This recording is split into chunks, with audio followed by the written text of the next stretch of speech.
לא שולחים חייל לקרב בלי שכפ"ץ, נכון? למה שמים אזרח בחזית בלי מגן?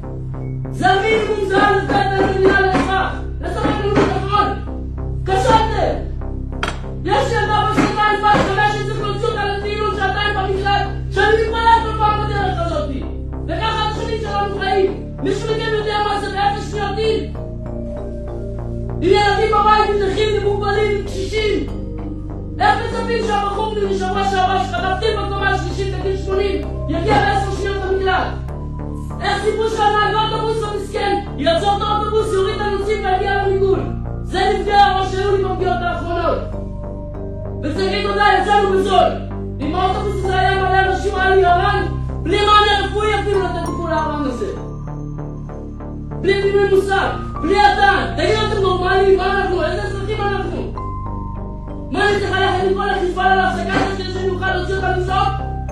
אני צריך לדבר עם חיזבאללה מכל המדינה שלי. ובשיא התעוזה הולכים בערוצים, כי רק לא נקים לה כסף, לא יודעת לממש אותו. הנה כל משרדי האוצר. איזה כסף הגיע אליי?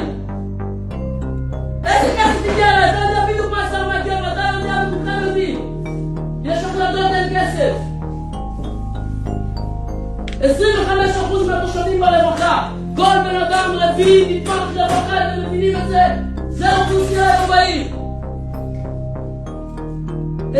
28% מתלמידי א' עד ח' לא יודעים קרוא וכתוב. שבכל הארץ מסתכלות כאן במסגרות ובצפון עוד ישבו במקלטים. אתם הורים, הייתם עושים את הילדים שלכם ככה.